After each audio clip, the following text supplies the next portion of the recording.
You're listening to Spring River Chronicle. Audio on the go.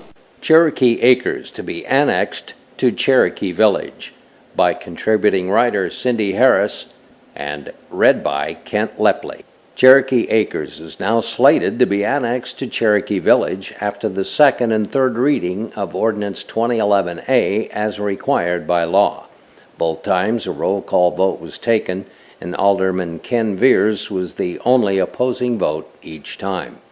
In addition, Ordinance 2011D, calling for a special election of levying a 1% sales and use tax with the City of Cherokee Village, was read for the first, second, and third times, voted on, and passed with Alderman Tom Thone being the lone no vote each time. The special election is scheduled to be held September 13th. Verna Mae Newman gave a report on the AR Municipal League conference that she attended earlier this month. She said that there are 500 cities in the state of Arkansas, and 495 of those cities were represented at this conference, with over 1,400 mayors, aldermen, clerks, treasurers, and city attorneys in attendance. There were 30 different classes offered, and all of these would count toward the 21 hours of continuing education expected of all aldermen during their term of election. Newman said the classes that she attended were excellent, and the topics of the other classes were all pertinent to the duties of the attendees.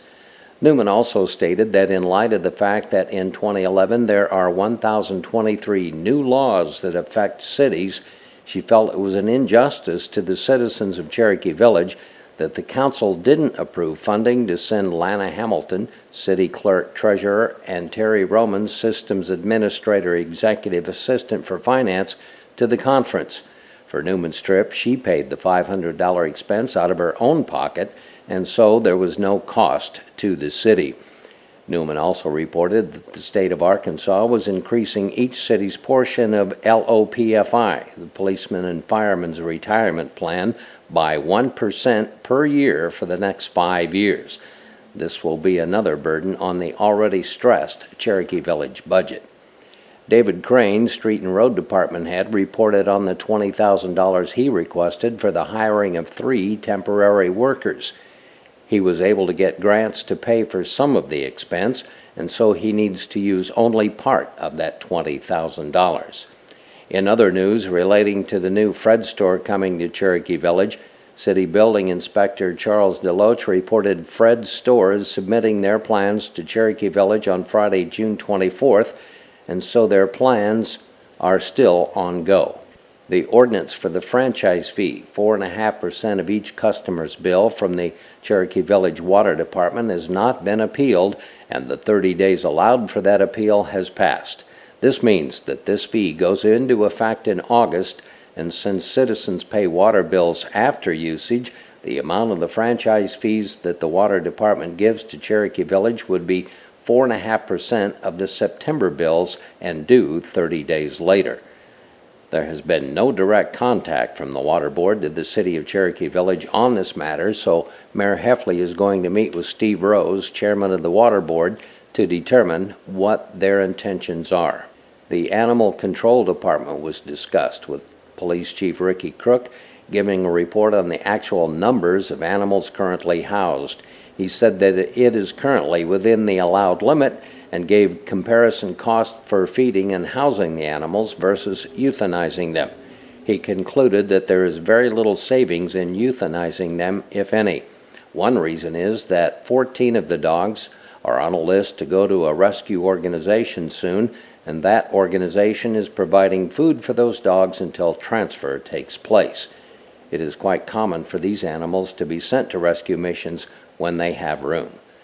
The question was asked again by Alderman Jerry Adams if any of the surrounding towns were contributing to the cost of the Animal Control Department.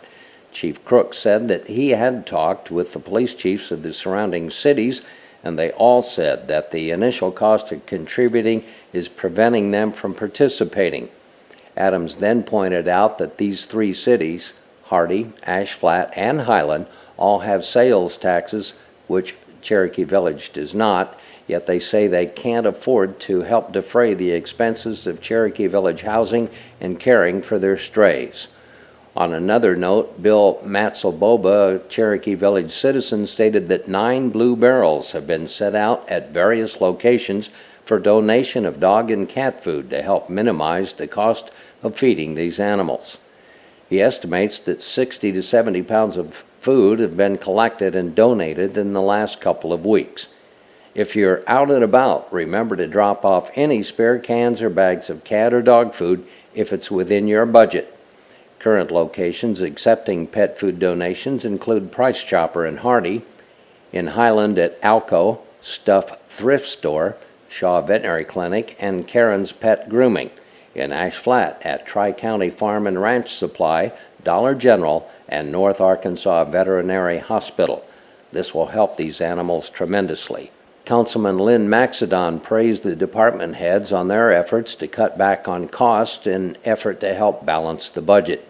He then reminded everyone that the Financial Task Force will meet at 5:30 p.m. on Thursday, July 7th, just prior to the City Council meeting at 6:30 p.m.